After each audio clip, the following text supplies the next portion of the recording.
Pour comprendre l'amour, il faut comprendre le cœur. Okay. Là, j'ai développé les différents types de cœurs qui existent. J'ai dit, il y a des cœurs, il y a des cœurs morbides, des cœurs qui ont des morbidités. Et comme morbidité, j'ai développé la haine ou la jalousie et l'envie. Tout le monde a vu ce que ces morbidités, ce que ces pathologies font à l'être humain. Quelqu'un qui est jaloux, il peut sortir, assassiner quelqu'un, tuer quelqu'un, comme ça. Et après, il va se rendre compte qu'il a commis l'irréparable. Quelqu'un qui est envieux aussi, il veut tout le temps détruire son prochain. Et ce sont des fléaux qui gangrènent nos sociétés. Donc c'est pourquoi je dis maintenant, le remède c'est quoi? C'est l'amour. Il faut déjà purifier son cœur pour avoir un cœur bon.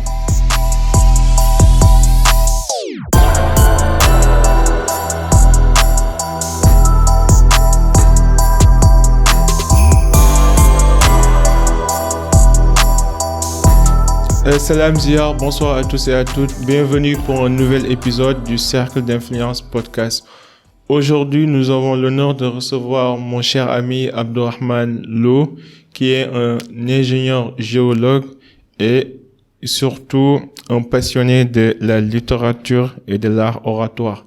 Il est l'écrivain, l'auteur de ce fameux livre qu'on appelle Hakim et Talib, le dernier souffle du Zéphyr.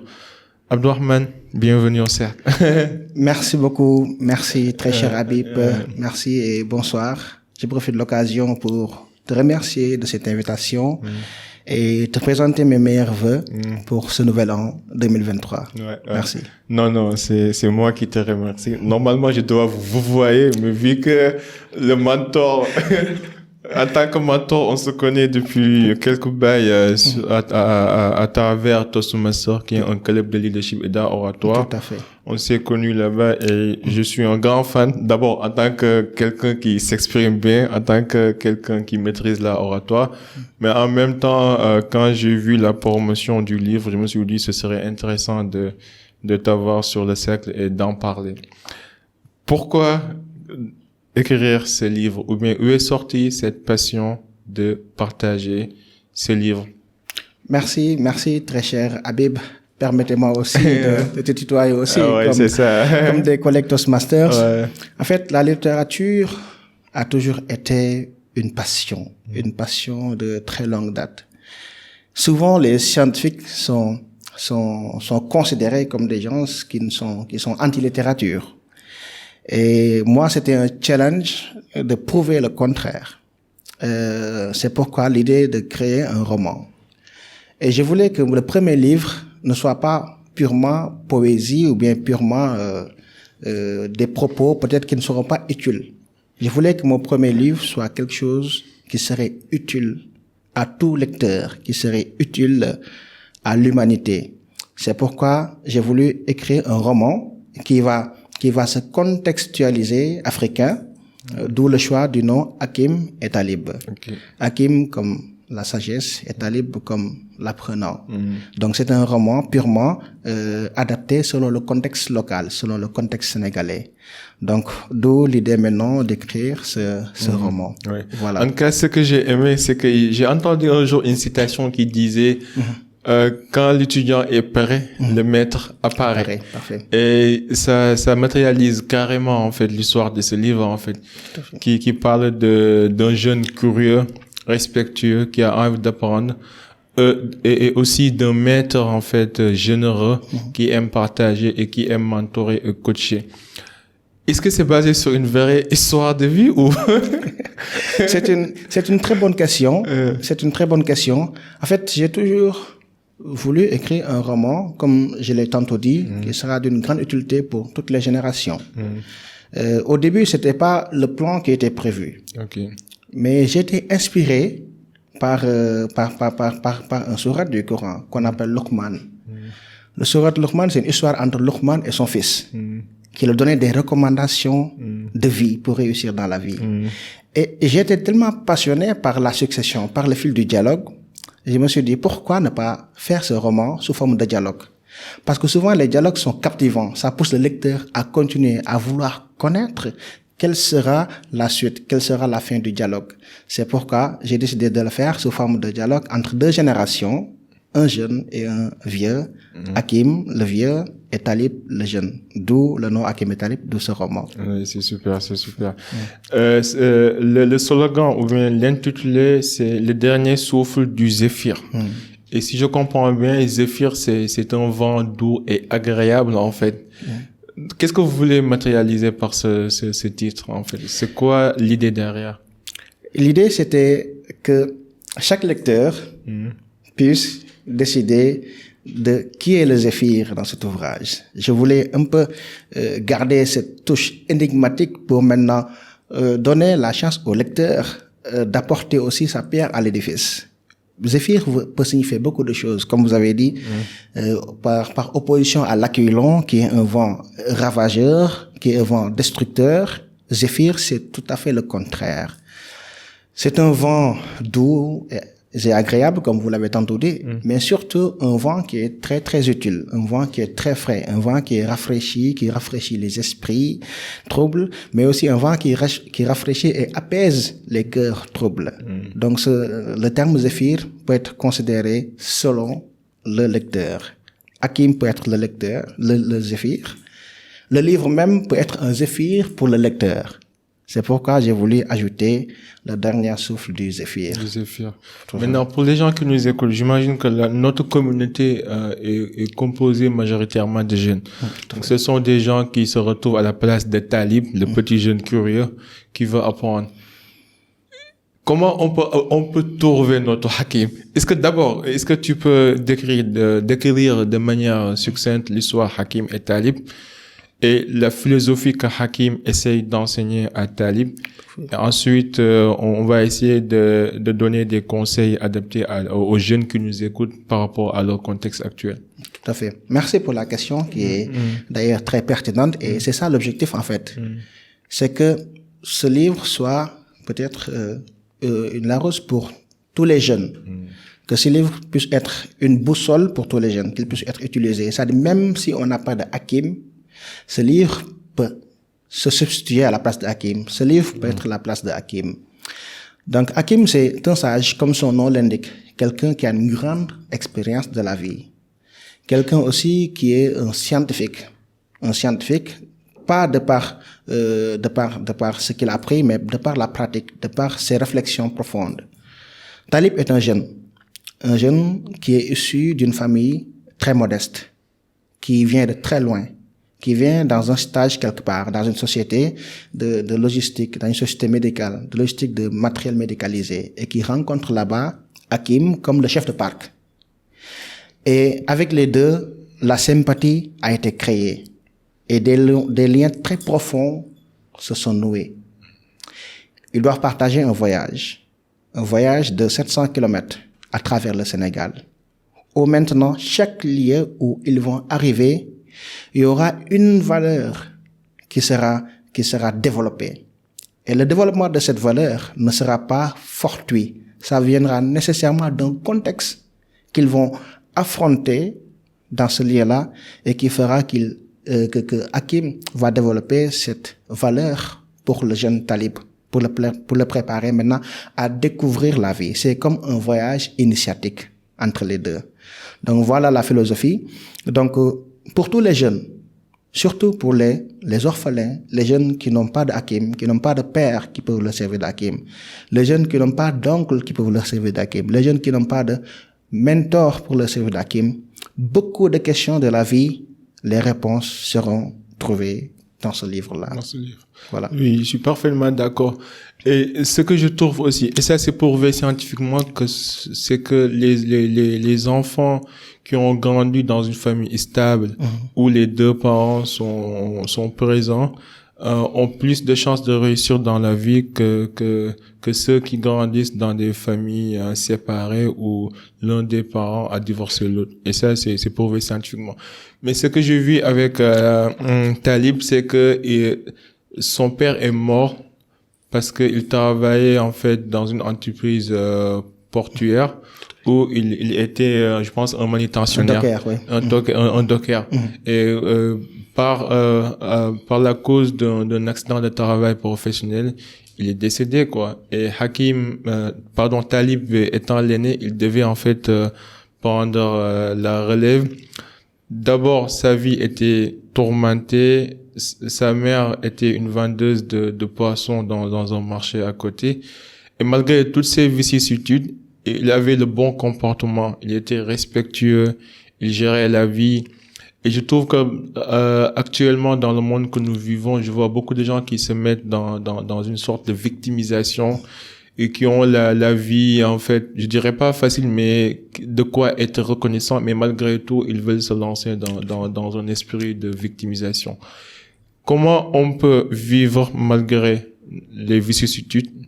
Quelles sont les philosophies qui vous ont aidé dans votre vie de manière générale en termes de détermination, d'abnégation, malgré en fait les coups que la vie peut nous jeter, quoi? Merci très cher Habib pour cette question. Comme vous l'avez si bien résumé, Talib est issu d'une famille très modeste. Il a connu beaucoup de soubresauts dans la vie. Il a connu les pires vicissitudes de la vie. Mais il ne s'est jamais arrêté. Il ne s'est jamais lamenté. La vision de sa mère, de ses sœurs, dans des conditions effroyables, si j'ai pu le dire comme ça, l'a toujours motivé à aller de l'avant. Il était obligé de mettre un terme à son parcours scolaire pour aller effectuer un stage. Et maintenant, tout a changé lorsqu'il a effectué ce stage et lorsqu'il a rencontré le vieux Hakim, qui était comme en quelque sorte un substitut à son père. Il a perdu un père, mais il a aussi retrouvé un mentor qui va jouer le rôle de père. Comme quoi que dans la vie, il faut toujours considérer la vie comme un vélo. Il faut toujours avancer pour ne pas tomber. Même quand on reçoit des coups, il faut toujours pédaler, il faut toujours avancer pour ne pas tomber. En tout cas, moi, ça a toujours été la philosophie de ma vie. Donc, dans ce livre, il y a en quelque sorte une partie de ma philosophie que je mets là-dedans. C'est que on a beau connu des débuts difficiles, on a beau connu des origines lointaines, mais il faut toujours continuer d'avancer. Parce que il faut toujours y croire, en fait. La chance est là pour tout le monde, le succès est là pour tout le monde, la réussite est là pour tout le monde, mais pour ceux qui y croient, pour ceux qui croient que c'est bien possible. Même quand on vient d'une famille instable, même quand on vient d'une famille démunie, c'est toujours possible. Voilà, en quelque sorte, ce que je voulais aussi transmettre à travers cet ouvrage aussi. Si. Qui était ta Hakim? Quelle est la personne qui était ton mentor, qui t'a aidé dans la vie, surtout à tes débuts? À mes débuts, moi, je peux dire que c'est ma grand-mère qui a été un peu qui jouait un peu le rôle de Hakim pour moi. Les grandes-mères sont douces, hein. Tout à fait. Mais je me suis détaché de ma grand-mère très rapidement.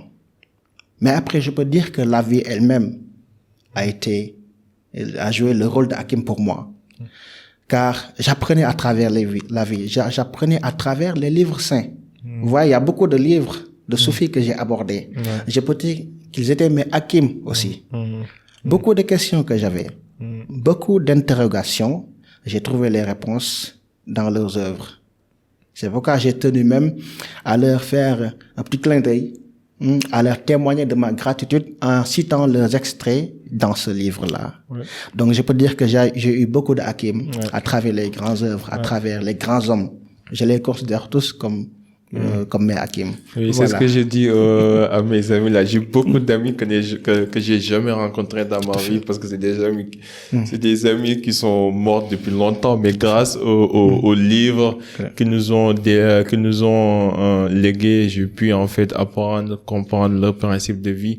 Par exemple, j'ai bien aimé que dans le livre, vous avez discuté du livre de Seigne Souhaïbou Mbacké Houratul Ayn ou de Cheikh Al Khadim Massalikul Jinan. Et en même temps, à chaque fois, tu comparais en fait leur enseignement par rapport aux autres enseignements des Occidentaux. Tout à fait. Que ce soit des philosophes, que ce soit en fait des littéraires. Et vous voyez que parfois, on arrive toujours à la même conclusion par rapport aux principes universels, que ce soit l'humilité, le respect, l'intégrité et autres. Donc, pour quelqu'un qui n'aime pas lire, en fait, ou bien qui est perdu, qui ne sait pas par où commencer, est-ce que vous avez un processus particulier qui pourra l'aider, en fait, à avoir au minimum une porte d'accès, quoi, à commencer quelque part pour lire ses enseignements, avoir ce mentor, au-delà de ces livres, en fait. Parce que ce qui m'a marqué avec Talib, c'est que quand il est venu, avec d'autres stagiaires, les autres étaient pressés de rentrer chez eux parce que ils étaient pas forcément, en fait, imprégnés dans l'apprentissage, dans la quête du savoir-faire, du savoir-être. Mais Talib, son comportement en disait long, en fait. Il voulait vraiment apprendre. Il avait cette hargne, en fait. Comment on peut développer? Parce que je trouve que ça nous manque, nous, les jeunes. Surtout surtout avec l'effet des réseaux sociaux, on perd facilement notre attention, on est perturbé de gauche à droite. Comment on peut développer cette hargne, cette abnégation qui se matérialise sur nos comportements? Parfait. Merci Antoine. Merci pour cette question. Vous savez, la lecture, pour moi, c'est une richesse. C'est le meilleur cadeau qu'on peut donner à un être humain, l'amour de la lecture. J'avoue que ça n'a pas été tout le temps le cas. J'ai détesté la lecture. Pareil pour moi aussi. Donc le déclic, je pense que le déclic c'était en classe de première S. Quand je voyais qu'on interrogeait les élèves sur l'œuvre ou bien la vie de certains écrivains comme des Ronsard ou bien Paul Verlaine, je voyais certains de mes amis qui étaient là, qui géraient la chose, qui donnaient les bonnes réponses, et moi j'étais toujours là dans un mutisme sidérant. Et là je me suis dit que non, il faut que ça change. Donc je me rappelle, le premier ouvrage que j'ai lu, c'est Germinal. Imaginez, quelqu'un qui n'a jamais lu et qui lit maintenant un livre de 1000 pages. Ouais. 1000 pages. Ouais, c'est vraiment paradoxal. Et du coup, j'ai pris maintenant le goût à la lecture. Mais comme vous avez bien dit, j'ai amené beaucoup d'ouvrages dans ce livre-là. J'ai fait beaucoup de recherches. Mais à chaque fois, j'ai essayé de montrer une certaine convergence entre les ouvrages de nos soufis, entre les ouvrages de nos hommes religieux et les ouvrages de certains philosophes comme les Freud, comme les Descartes, comme les Dale Carnegie ou autres. À chaque fois, je voyais des points convergents. Par exemple, il y a quelque part où je développe, par exemple, il y a un extrait du livre de Masalikul Jinan, Les itinéraires du paradis, où le grand cheikh disait, celui qui veut vivre longtemps, il faut qu'il mange peu, il boit peu, comme ça il y aura assez d'air pour gérer sa respiration. Et par ailleurs, quand on voit aussi le livre de Anthony Robbins, c'est un grand gourou en développement personnel, c'est un Américain, l'éveil de votre puissance intérieure. Là, il dit que la voie la plus rapide vers la tombe, c'est le ventre. Oui. Et il dit, si tu veux manger beaucoup dans la vie, mange peu. Et tu vivras longtemps, et qui vivra longtemps mangera beaucoup. Donc, et là, on voit ces points de convergence entre un livre soufi d'un cheikh sénégalais et d'un livre d'un écrivain américain. Donc, voilà ce que j'ai voulu montrer aussi, pour montrer la science, elle est unique, elle est universelle. La bonne science, elle est convergente. Tous les mots, comme on dit, tous les chemins mènent à Rome. Vers la vérité. Vers la vérité. Mais mon processus, moi, j'ai eu la chance de lire des ouvrages. Peut-être quand on voit ces ouvrages, on voit le titre en arabe, on pense que c'est des ouvrages purement spirituels, mais c'est des ouvrages scientifiques. Ce que je dirais aux jeunes, il y a des ouvrages qui sont très intéressants, qui sont écrits par nos hommes ici. Par exemple, quand on prend le Tazawud al-Sikhar de Cheikh Ahmadou Bamba, ou bien quand on prend le Jawahirun Nafis, ou Masalikul Jinan. Ouais. Les gens, ils entendent parler de la mosquée Masalikul Jinan, mais ils ne savent pas que l'origine provient d'un livre, Masalikul Jinan, les itinéraires du paradis. Il y a tous les thèmes, il y a tous les domaines de la vie qui sont développés. Il y a toutes les réponses à toutes sortes de questions qui sont développées dans cet ouvrage-là. Et quand on finit de lire cet ouvrage-là, ou bien Nahju, c'est un livre qui les sciences comportementales. Ouais. Quand on finit de lire ces livres-là, quand on va lire les livres de développement personnel, rédigé par les Occidentaux, on va même en rire parce qu'on va voir plusieurs similitudes, des ressemblances. C'est ça. Donc voilà, aujourd'hui, le développement commence par la personne. Les jeunes doivent maintenant lire les livres de développement personnel déjà, qui leur apprennent ce qu'est l'esprit, ce qu'est le corps, ce qu'est le cœur, ce qu'est l'âme. Parce que ce sont les bases, ce sont les piliers du développement. C'est pour quand même, si vous voyez bien, les 3 premiers chapitres de cet ouvrage, c'est l'esprit, le cœur et le corps. Ce sont les piliers de développement. Tout jeune doit savoir les piliers, doit savoir les tenants et les aboutissements de ces 3 derniers. Je ne peux pas parler de l'âme parce que l'âme est intangible, impalpable, personne ne sait ce qu'elle est. Donc, mais au moins ces 3 paramètres-là, tout jeune doit les maîtriser. Donc, les jeunes doivent apprendre à lire ces domaines-là pour avoir un développement, pour espérer une certaine prospérité dans la vie. Voilà. Et c'est très important. Et en même temps, c'est ironique quand tu disais que parfois, par exemple, comme nous tous, je pense qu'on est tous les deux passés par la voie aussi arabe, par l'école islamique. Mais parfois, quand tu parles arabe, les gens disent que tu parles al-Quran, quoi. Comme si al-Quran, c'est une langue, quoi. Parfois, on te voit parler, par exemple, là, il y a beaucoup de gens qui vont nous voir parler la langue du Molière. Ils vont se dire que c'est des blancs, quoi. C'est des petits blancs. Ils vont déjà nous taxer. Sans pour autant savoir qu'on a appris le Coran, on parle arabe, on a appris les enseignements de Cheikh Khadim et on connaît en fait qui nous sommes, quoi. Tout à fait. Et que la langue, c'est juste un outil de communication, que ce soit arabe, français, anglais. L'essentiel, c'est de chercher la connaissance, en fait, et de faire son propre exploration par rapport pour savoir qu'est-ce qui est vrai et qu'est-ce qui ne l'est pas, quoi. Et ça peut passer à travers plusieurs chemins, que ce soit la voie spirituelle, la voie professionnelle, la voie personnelle. Mais ce travail, c'est un travail personnel que chacun doit faire, en fait, de son côté. Tout ce qu'on peut faire, que ce soit toi par rapport avec ton ouvrage, c'est de donner des pistes de réflexion, des moyens pour, en fait, approfondir cette quête, quoi. Et c'est ça, ce que j'ai vraiment aimé, en fait. Ça démystifie le fait que c'est pas parce qu'on parle français qu'on connaît rien sur l'histoire de Sinchan Ebou Maké ou sur l'histoire de Cheikh Ahmadou Khadim. En fait, on est d'abord sénégalais avant d'être quoi que ce soit. Tout à fait. Et c'est très important. Maintenant, dans le livre, vous avez parlé de l'amour. Et ce qui était aussi cool, quoi. J'ai vu que tu as dit quelque part que en fait, il est difficile de définir l'amour. Ce qu'on en peut dire est que dans l'âme, c'est une passion de régner.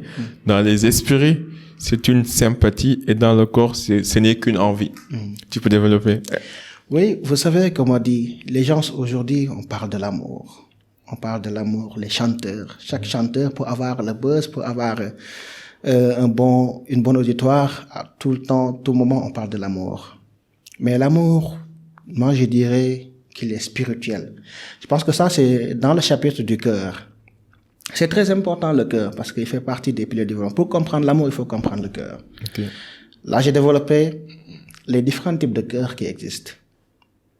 J'ai dit, il y a des cœurs, il y a des cœurs morbides, des cœurs qui ont des morbidités. Et comme morbidité, j'ai développé la haine ou la jalousie et l'envie.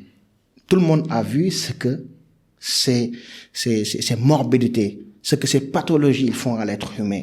Quelqu'un qui est jaloux, il peut sortir, assassiner quelqu'un, tuer quelqu'un, comme ça. Et après, il va se rendre compte qu'il a commis l'irréparable. Quelqu'un qui est envieux aussi, il veut tout le temps détruire son prochain.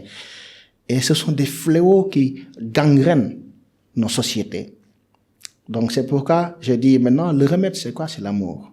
Il faut déjà purifier son cœur pour avoir un cœur bon. Un cœur bon, c'est un cœur qui est un cœur pur, c'est un cœur qui est dépourvu de toutes ces pathologies-là. Mais au-delà du cœur pur, il y a ce qu'on appelle le cœur bon. Le cœur bon, c'est le cœur de celui qui aime son prochain pour rien. C'est celui qui est content pour la joie de son prochain. C'est celui qui est content, c'est le cœur de celui qui est content pour le succès de son prochain. Donc ça, c'est un autre niveau. C'est ça, c'est au-delà de la pureté du cœur, mais c'est la bonté du cœur. Et pour cela, il faut l'amour. Donc l'amour, il y a plusieurs contextes. C'est-à-dire, on définit l'amour selon le contexte. Spirituellement, c'est-à-dire, s'il s'agit du corps, ce n'est que passion. Ce n'est que passion, le fait de voir son amoureux, de vouloir la serrer dans ses bras, de vouloir l'embrasser, de vouloir la donner des câlins et tout ça. Ça, c'est purement charnel, sûrement passionnel. Ouais. Mais aussi, il y a un autre amour, l'amour de ses parents. Ça, c'est pas charnel. Ça, c'est purement intense, purement affectueux, c'est thérapeutique. Voilà. Ou bien l'amour d'un mentor, ou bien l'amour de son chanteur préféré. Tout ça, c'est d'autres formes d'amour. C'est pourquoi j'ai essayé de dire clairement, c'est très difficile à décrire, mais en termes de spirituel, l'amour a sa définition. En termes de passion, en termes charnels, l'amour a sa définition. Donc, l'amour n'a pas une définition figée.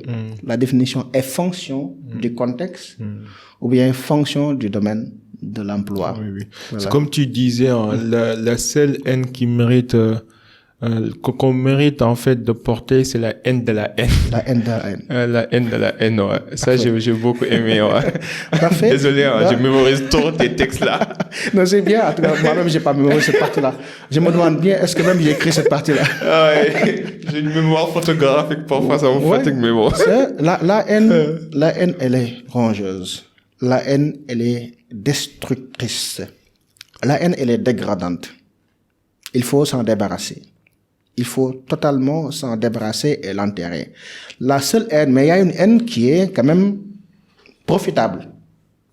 C'est la haine de la haine, comme vous l'avez dit. Ouais. Il faut haïr la haine. D'où qu'elle puisse venir, il faut la haïr. Okay. Il faut la bannir. Parce que j'ai même donné des exemples. Dans certains pays de l'Afrique, on a vu ce que la haine a fait. On a vu des gens qui sortaient, qui tuaient les xénophobes.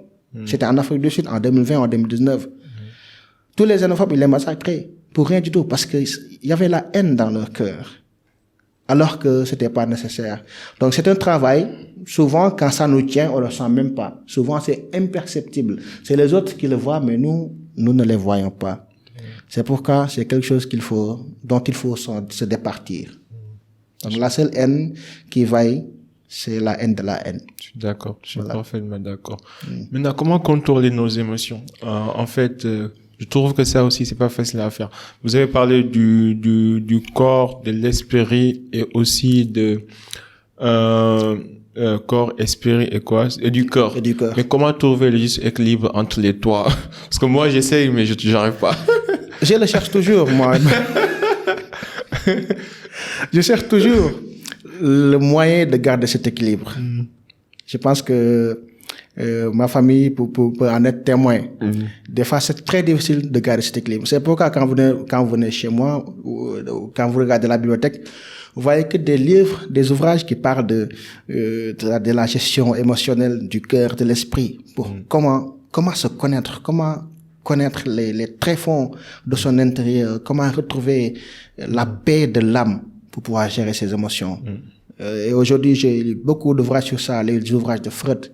Maintenant même, je me donne un peu au taoïsme, qui est une science qui étudie beaucoup c'est-à-dire le corps, l'esprit et le cœur, pour aider les gens à travers des pratiques sportives, à travers la méditation, comment soigner ces pathologies-là, comment trouver l'équilibre, comment gérer ses émotions, comment savoir que là, notre pic de colère est en train d'atteindre le point rouge pour pouvoir le descendre.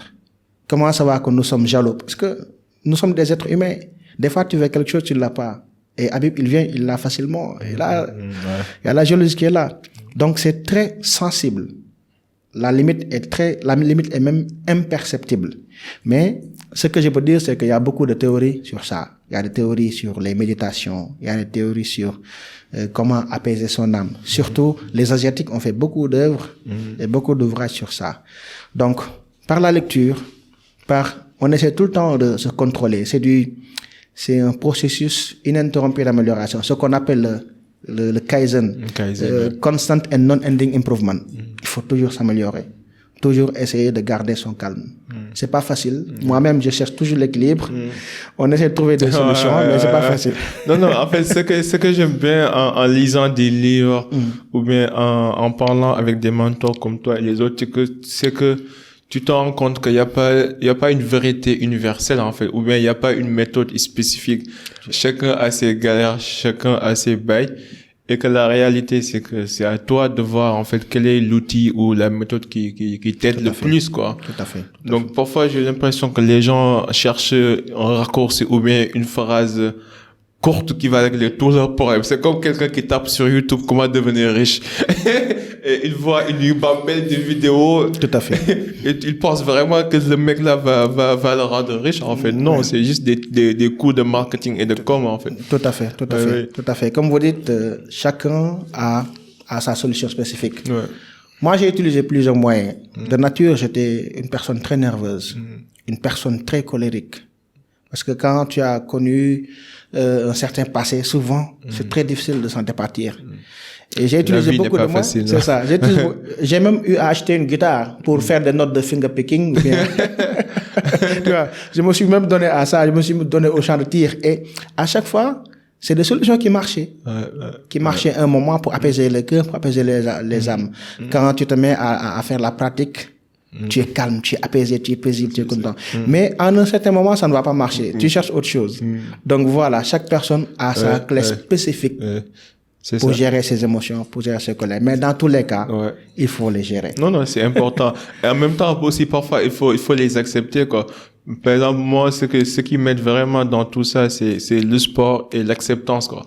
Ce que je contrôle, et ce que je peux pas contrôler, j'accepte et je continue, quoi. Mais le sport aussi, surtout quand tu te mets volontairement dans des conditions difficiles, et tu te rends compte que ça booste ta confiance et aussi ton niveau de tolérance par rapport à la douleur, en fait.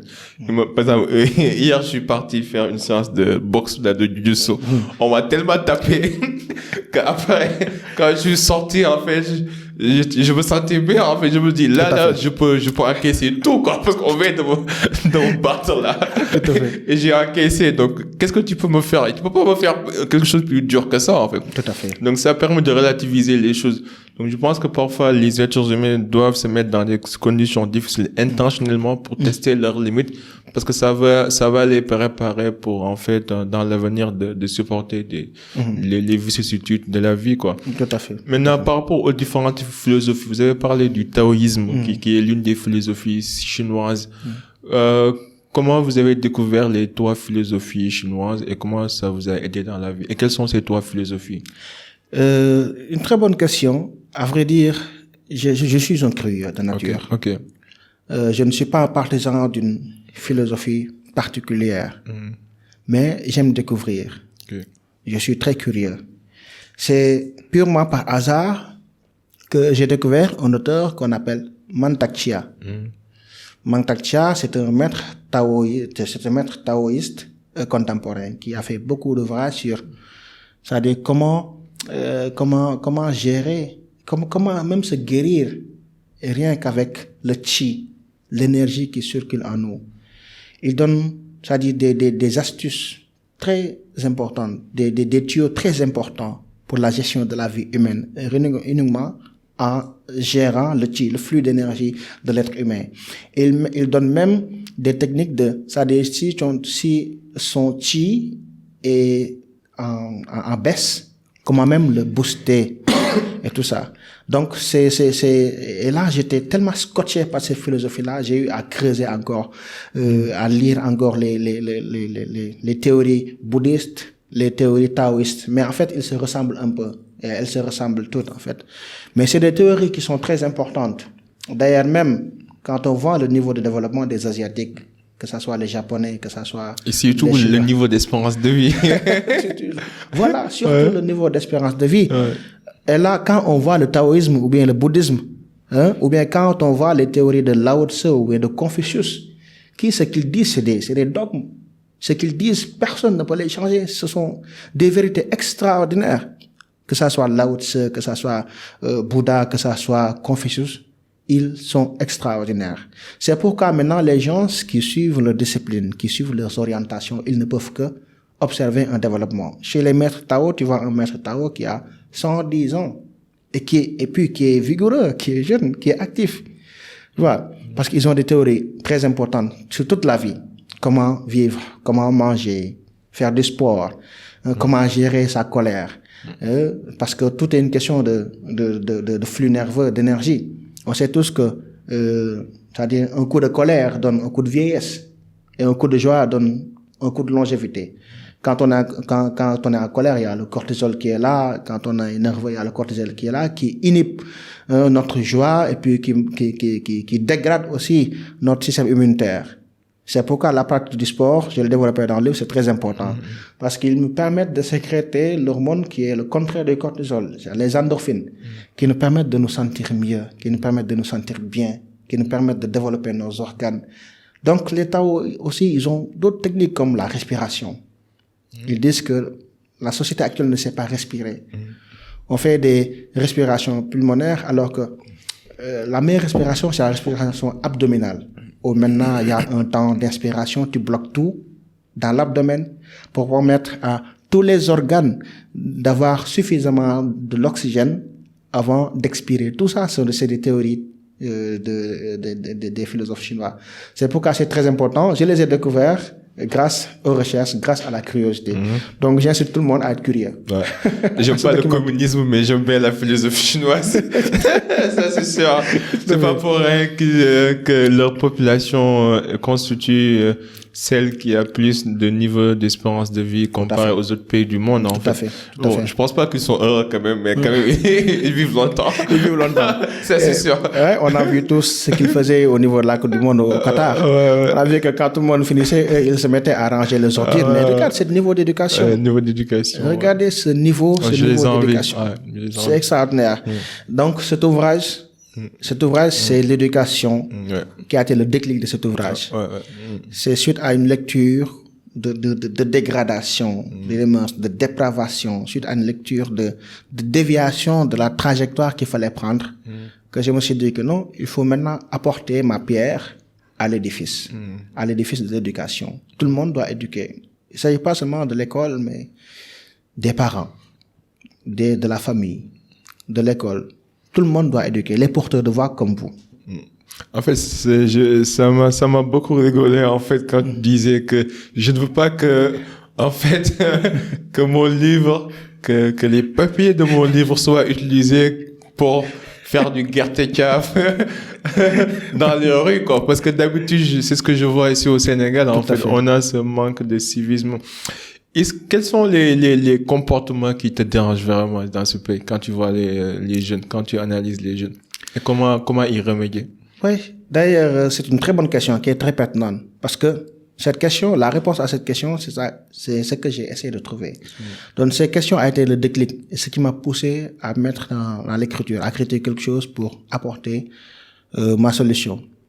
Ce que j'ai remarqué en premier lieu, en 2020, quand j'ai vu à la fermeture des classes, des jeunes sortir en masse, ils se déferlaient telle une vague furieuse pour déchirer leurs cahiers, jeter les cahiers, casser les tables bancs. Parce que c'était la fin de l'année. C'était la fin de l'année. Wow. Je me suis dit, mais attends, ça c'est critique. On a atteint le seuil de dépravation. Et il faut que les gens en parlent.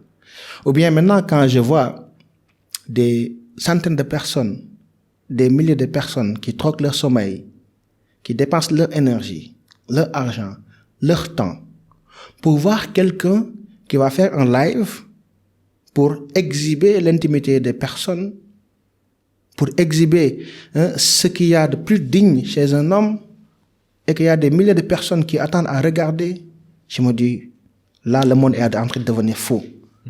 Le monde est en train de prendre une trajectoire dont même, j'ai même dit, même Copernic ou Galilée ne sauraient pas quel type de repère, quel type de repère nous avons. Ouais. Donc ça, c'est un deuxième point. Le troisième point, j'ai dit, le bas a pris la place du haut et le haut s'est repositionné à la place du bas. C'est vrai, ouais.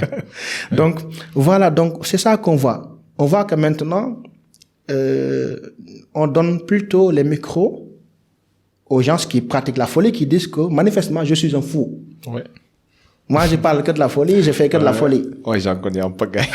Et on leur donne tout le temps le micro. Et sur des plateaux de grands renommée. Et pourtant, en ce moment, il y a des scientifiques qui sont là. Il y a des experts qui sont là. Il y a des docteurs qui sont là. Il y a des médecins qui sont là. Il y a des doctorants, des têtes qui sont là. Mais qui sont dans un mutisme, qui sont dans le noir. Et on donne les micros aux séniles. On donne les micros aux niais, aux sottes. Et tous ces points m'ont interpellé. Et quand on voit des gens qui devraient montrer la voie, des maîtres spirituels qui devraient donner la voie, qui se mettent à dire, bon, j'ai reçu l'argent du contribuable. Si ça vous fait mal, allumez le gaz de votre grand-mère et posez-y votre poussière nue. Je dis, mais dans quel monde on se trouve? Je me suis dit, je vais essayer de faire un diagnostic. Et après un diagnostic, on amène des solutions. Nos solutions. Habib peut amener des solutions. Chacun peut amener des centaines de solutions. Mais moi, en tout cas, je fais quelque chose. Vous voyez? Mais c'est pourquoi j'ai dit, bon, je suis sûr que les gens aujourd'hui, ils s'en foutent des solutions. Mais quand même, je vais écrire. Oui, c'est ça. Et j'ai dit, bon, je vais pas m'étonner à voir que les pages de mon livre vont se retrouver chez le vendeur du coin de caf. Les gens vont acheter, oui, ils vont jeter les manuscrits. Et ça, si on a la chance d'être publié, parce qu'aujourd'hui, même les éditeurs risquent de tomber dans ce piège-là. Les livres qu'ils éditent, c'est les livres qui amènent un peu le buzz. Mais quand c'est purement technique, quand c'est purement philosophique, quand ça contribue dans l'éducation, on dit non, on laisse de côté. Mais quand c'est quelqu'un qui a connu des zones d'ombre, des choses pas très catholiques, quand il publie quelque chose, on dit, allez, on va prendre ça parce que ça fait le buzz. Moi, je comprends pas, franchement. En fait, c'est un cri de cœur justifié. Et ce que je n'arrive jamais à comprendre, c'est comment ça se fait qu'au Sénégal, à 8 heures, tu te réveilles tôt le matin et la première chose que tu zappes, c'est quoi? L'émission de Ahmed Aïdar, là. Comment ça s'appelle? Test. Comment tu peux commencer ta journée de manière si négative, quoi? Comment? En fait, je comprends pas. Tu te réveilles, la première chose que tu fais, tu cherches les mauvaises news, quoi. Comment tu vas rendre ta vie misérable, quoi? C'est extraordinaire. C'est extraordinaire. C'est limite même hilarant. C'est fou, en fait. Oui, je comprends pas. Que ça soit dans les bus, que ça soit dans les marchés, on aime, c'est-à-dire, on se délecte des misères des autres. C'est extraordinaire. On se délecte des tragédies que les autres vivent. On se délecte des mauvaises choses que les autres vivent. Et là, quand une société arrive à ce niveau, je me dis que on doit s'arrêter et dire maintenant stop, il faut changer de direction. Parce que là où on va, ce sera des conditions atroces. C'est extraordinaire. Franchement, je pense que sur le plan marketing, je comprends pourquoi en fait le mauvais ou le mal vend plus que le bien. Et ça, je comprends parce que on est tous des êtres émotionnels, mais c'est à nous de faire le choix en fait de périmer le positivisme sur le négativisme en fait. Parce que ça y va pour notre santé mentale. Tout à fait. Comment tu peux, en fait, espérer avoir une belle vie si tu te délectes des malheurs et des misères des uns et des autres? Tout à fait.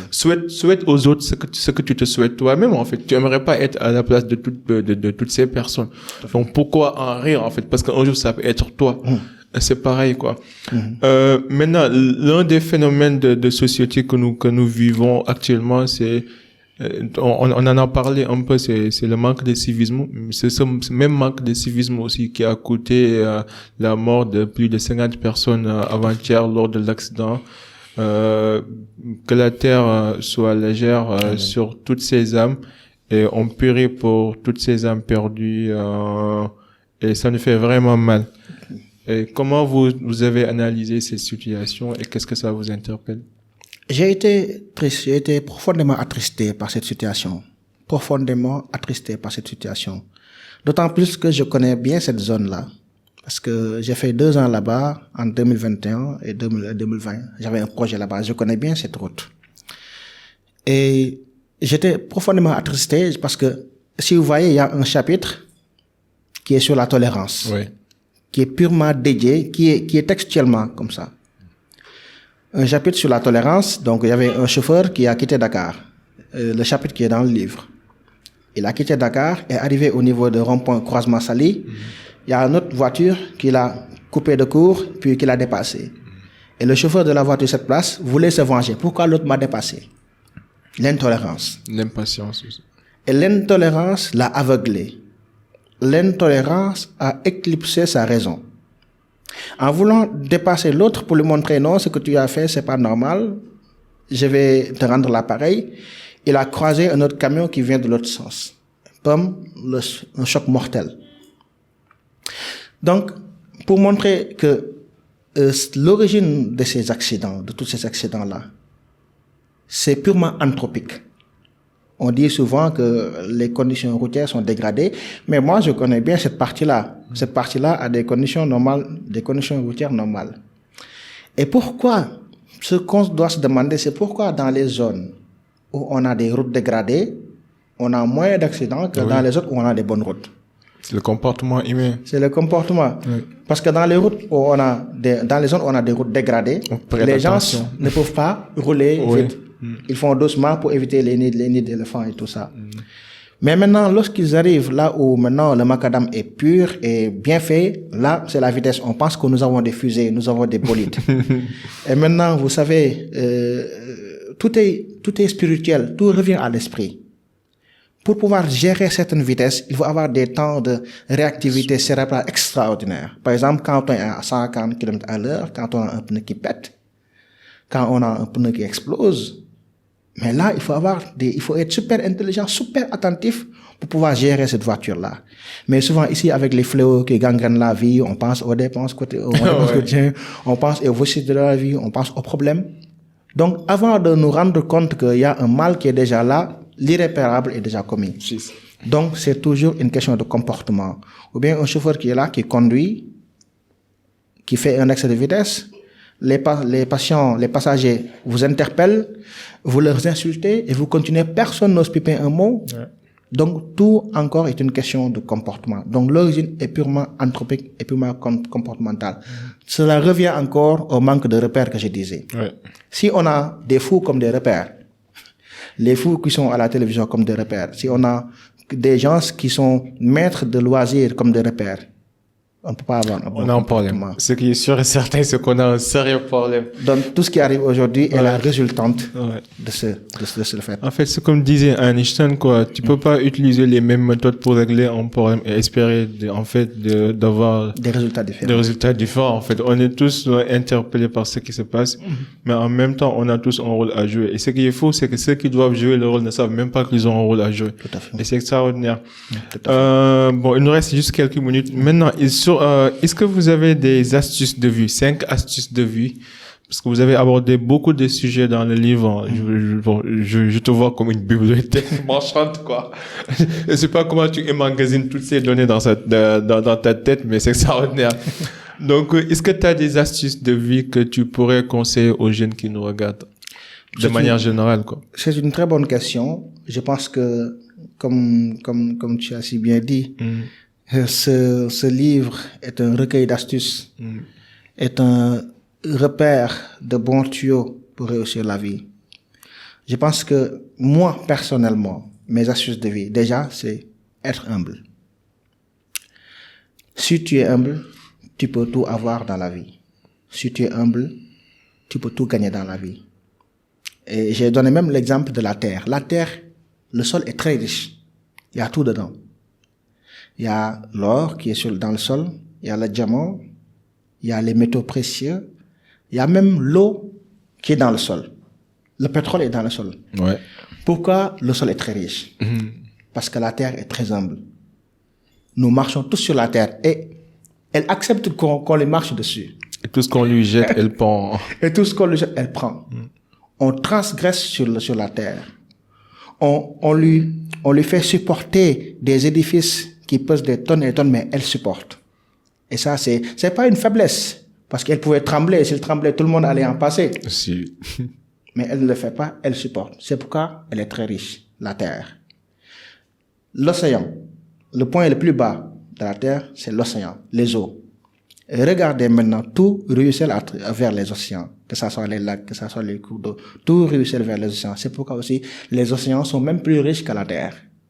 Donc ça, c'est l'exemple que je prends pour dire, il faut être humble. C'est des réceptacles. C'est ça. Être un réceptacle. Un réceptacle. Mais quand je rencontre Habib, quand je montre à Habib que je suis fier, je suis plus costaud que toi, ou bien je suis plus savant que toi, qu'est-ce qu'Habib va m'apporter? Rien du tout. Mais quand je pratique la loi de tout ce que je sais, c'est que je ne sais rien, comme disait Descartes. Habib va me donner quelque chose et je vais capitaliser ce jour-là de l'expérience et de la connaissance. L'humilité. L'humilité, ensuite, la discipline. La discipline, quand tu es discipliné, les gens ont cœur à partager avec toi. Les gens ont cœur à t'aider, à te montrer le chemin. Et tu iras très loin. L'altruisme. L'altruisme. Vous avez dit quelque chose de très important tout à l'heure. La théorie de l'intention. Ce qu'on souhaite à l'autre, souvent, se répercute sur nous. C'est le karma. C'est le karma. Ouais. Si on souhaite le mal à l'autre, il y a de fortes chances que ce mal revienne à nous. Ouais. Même tu l'as dit dans le livre, Nek Bunek Bolomosei. Fanan. Ouais, c'est ça. C'est ça. Voilà. Donc, la discipline, l'humilité, l'altruisme. Il y a aussi ce qu'on appelle la patience. Comme disait Rousseau, la patience est amère. Elle est certes amère, mais son fruit est très doux. C'est pourquoi j'ai donné comme exemple l'histoire du tchèboudjen. Quand on prépare le tchèboudjen, on voit que le tchèb, ça vient en dernière instance. Le tchèb, c'est le riz pour ceux qui ne comprennent pas. Ouais. Donc, on met les légumes, on met les poissons, on met tout. Et au dernier moment, on amène le tchèb. Donc, il a été très patient. Et quand il entre en jeu, quand celui qui déguste, il mange, si c'est très bon, qu'est-ce qu'il va dire? Tchèb binerna. Le riz est très bon. Et pourtant, c'est lui le dernier intervenant. C'est sa patience qui lui a donné ce privilège. Donc, la patience, l'humilité, la discipline et l'altruisme, mais aussi l'amour de la science. C'est-à-dire, on doit chaque jour que Dieu fait, on ne doit pas accepter de dormir en étant plus bête. On doit toujours dormir en étant moins bête. Donc, l'apprentissage est un processus continu. Il n'y a pas d'âge. Souvent, ce qu'on voit dans nos sociétés, maintenant, la période des bancs est dépassée. La complaisance, quoi. Tout à fait. Il faut tout le temps apprendre. Parce que c'est en apprenant qu'on se rend compte de nos faiblesses, qu'on se rend compte de nos anomalies, qu'on se rend compte de nos lacunes. Mais quand on n'apprend pas, on pense qu'on fait bien alors qu'on fait pas bien. Donc ça, ce sont les astuces de ma vie. Ce sont les principaux tuyaux de ma vie. De quoi es-tu le plus reconnaissant ces temps-ci? Je suis reconnaissant déjà d'avoir la santé et une bonne longévité, d'arriver jusqu'en 2023. Ouais. Donc je suis reconnaissant parce que ça, c'est les piliers. Ça revient encore au corps et à l'esprit. Ouais. Donc si on a la chance de vivre, si on a la chance d'être en bonne santé, parce que tout est une question de santé. Par exemple, dans le chapitre où j'ai développé le corps, une personne, quand tu as beaucoup de projets, c'est parce que tu es en bonne santé. Mais quand tu n'es pas en bonne santé, tu as un seul projet, c'est d'être en bonne santé. C'est ce qu'on dit. Mais quand on a beaucoup de projets, c'est parce que on est en très bonne santé. Voilà, donc il faut être reconnaissant. Il y a une citation qui dit l'homme sain a 1000 projets et le malade a qu'un seul projet. C'est d'être en bonne santé. C'est d'être en bonne santé. Voilà, donc je suis vraiment reconnaissant d'être en bonne santé et d'être en vie. Voilà. Est-ce qu'il y a un ingrédient qui manque pour que en fait ton plat de bonheur soit bien cuisiné? Oui. C'est lequel? Il y a un ingrédient qui manque et qui vraiment, c'est mon mal pathologique, c'est un cancer que j'essaie de combattre, c'est la procrastination. Ah ouais, t'as pas l'air, hein. Ça, c'est un problème. Putain, t'as écrit un livre, tu gères des projets. Comment ça se fait que tu procrastines? Normalement, à l'heure où on est, je devais avoir un deuxième livre sur la table. Alors, donc. Mais je n'arrive pas à le faire. Donc, je suis le maître de la procrastination. Les gens qui veulent un coaching en procrastination, comment procrastiner, ils peuvent me prendre. Donc ça, c'est un mal que j'essaie tous les jours de combattre. Donc ça, si je parvenais à dompter cet ingrédient, je sais que je serais un homme extraordinaire. Ouais. Quelle loi universelle donnerais-tu? Si tu dois mettre en place une loi universelle que tout le monde devrait appliquer, quelle loi donnerais-tu? Je dirais que déjà un voyage de 1000 lieues commence toujours par un premier pas, comme disait Lao Tse. Inciter les gens à être patients. On ne peut pas atteindre 100 si on ne commence pas par 1. On ne peut pas avoir un immeuble si on ne commence pas par mettre les fondations. En résumé, seul le travail paye. Donc, cette loi, si je devais instaurer une loi, c'est ça que j'allais dire. Seul le travail paye. Attelons-nous à toujours travailler dans le bon sens. Ouais. Voilà, c'est cette loi que je décréterai comme une loi universelle. Oui, le travail, quoi. Tout à fait. Et dernière question, quelle influence aimerais-tu laisser dans ce monde? Une influence positive. Et je pense que ça, c'est la première pierre par rapport à cela. J'ai toujours voulu, parce que aujourd'hui la vie est très furtive. La vie est très, très éphémère. Au début, je vous le cache pas, j'avais commencé un recueil de poésie. Okay. Où je parlais de alors que la lune là se prélasse sur son lit de métal. Mais après, je me suis dit, après, qu'est-ce que ça va apporter à l'humanité? C'est vrai que les belles paroles, les belles proses, ça apaise les âmes, ça adoucit les cœurs, ça détend. Mais après, quelle est la suite? Demain, la personne va rentrer encore dans la même galère. Donc, c'est pas une solution pérenne. Donc, j'ai pensé que la poésie est certes bonne, parce qu'elle permet d'ouvrir le cœur et l'esprit. Mais une fois que le cœur est ouvert, une fois que l'esprit est ouvert, il faut mettre quelque chose dedans. Moi, je pense que la poésie est comme un lubrifiant qui permet maintenant d'ajouter quelque chose. C'est pourquoi maintenant, je me suis dit, je vais associer poésie et développement personnel tout dedans.